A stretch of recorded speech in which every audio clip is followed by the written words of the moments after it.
katawa karon kay very frustrating kaayo sa ka-Pilipino magtan-aw ka sa mga tao nga na diha sa guyod sa baha nga sa ilawom sa tulay o niya wala di nag-overflow wala no? Ilang mga mabuhat ang mga tao nga itong naanod na uban hantod karon silang atop just what happened to us by the way many years ago na nagpaabot mi og paluoy sa Pilipino sakitan ta nga very frustrating ba nga pamaakag wa kay mahimong kita sa tao no na Pilipino nagka pagidlay nagkalisod-lisod and everybody's pleading for help and to be rescued nga di sila maabtan sa baha na sila sa ilang mga atop karon masakitan nga magtan-aw sapot muna kanang nakiksuunan ko katong napo kabaka nga itong ihawon sa anniversary sa gikan sa masa tumaga na itong malima pa hindi kita mukaon at ito ihatag ta na convert na ito sa kwarta ihatag na ito ng mga tao palitan itong mga pagkaon it is not the time to be celebrating dili ko kung panting party. Besides, I really do not go for party. Even sa mga birthday, like I've never celebrated the birthday with a party. Samot, naron. So, kaning anniversary, gikan sa masa, would just be another episode of any other program of ours. Or whatever money or things that we can get or comes on. We send it to the people of Quezon. ay matod palagi daw sa Pag-asa Mayor. Katong amount of rainfall kuno nga usually isa ka bulan didto sa ilang lugar, murag gibundak tanan sa isa ka adlaw. I'm not surprised because I said I grew up here in Davao. Most of us are aware of the rainfall. Historically, ang Davao, kahapon mo taligsik. Just a little bit of After rain here and there, after the shower.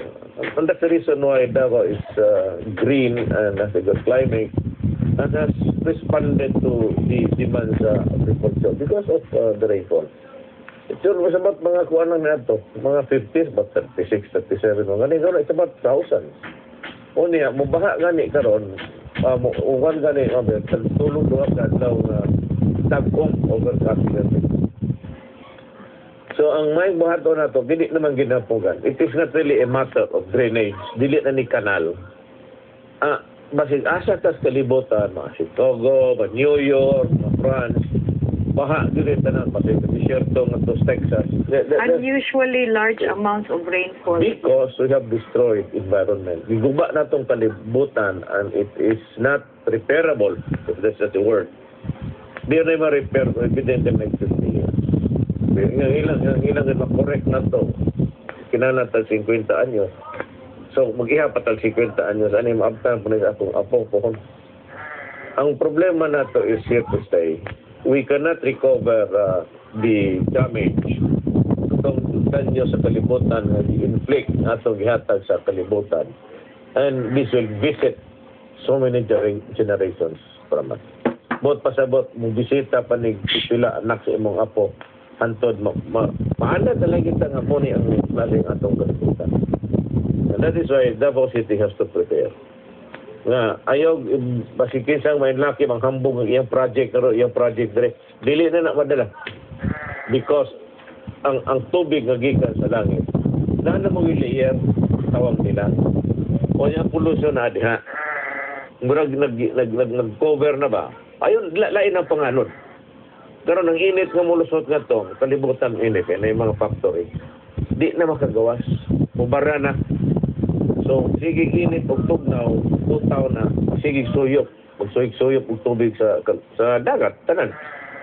Mura po namon, yabo, yung ibalik, pero there is an aberration in the system sa atong universe.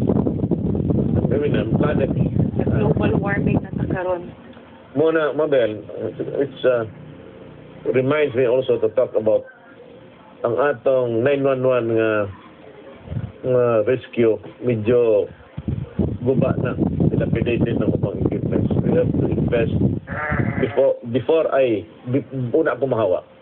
Papalit ko mga equipments para get sa bar. Rubber boats and plenty of them. Kaya mag-simultaneous ang papasaan na garong Luzon, ang nawaliches din tao for the last 33 years wa sila yung pagkaroon ng hapon pa sa ato. Kadungog mo sa listen to not the kanang inyong 45 sa ABS-CBN. Dito mo paminay katong updated ang news nga to. Kaning 10 is a normal channel na. If you want an up-to-date blow-by-blow account of what's happening there, you can Mga tune live in sa updates. 45 because it's a 24-hour news outfit. Kita ni mga tao mga Lloyd. Sige, tawag mga tao nga. Taon. Sa ato po, Mayor, mag-upgrade ang 911 o mga ekipo. Equipment. Apparatus that will, maski, sabakog na may tabo na, at least we can better respond to the emergency.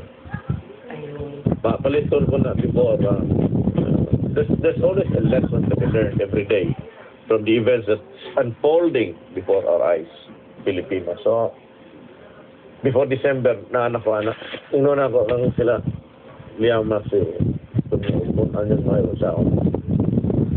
Mas may din ang andam no.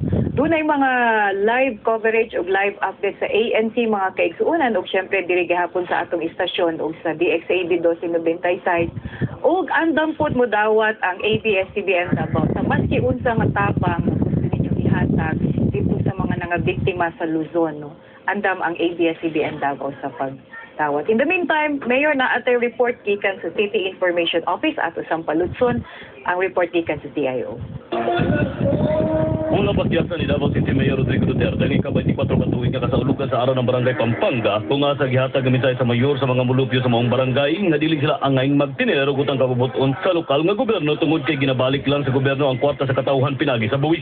Dungan sa maong kasaulugan kay Presidente Sab sa mayor ang 5 ka mikulang kampiyon sa nasud sa Singapore niadtong September 5 sa baguhay pa lamang natapos nga karatido nga mga miyembro sa Team Philippines. Nagilangkuban nila ni Kayla Albrema, Camela Marie Istareha, John Albert Abarico, Arthur Lau o Israfel Nakan. Kinsa una nang natabangan sa mayor. Sunod nga bisita sa mayor ang kasaulugan sa araw ng barangay Carmen, Baguio District. Kung asa nagpasalamat ang mayor sa way puas nga pagsuporta nga gihatag sa katawan sa Carmen sa pamilyang Duterte. Bihatag sab sa iyang mensahe si Vice Mayor Inday Sara Duterte ug nakasentro ang mensahe sa Vice Mayor sa pagkontrola sa ginagkanon sa mga kabataan sa matag pamilya sa tululang kampata. Bihatag sab ang lokal nga kagamhanan og clay mold, sweet church para sa barangay police ug GI sheets alang sa daycare center.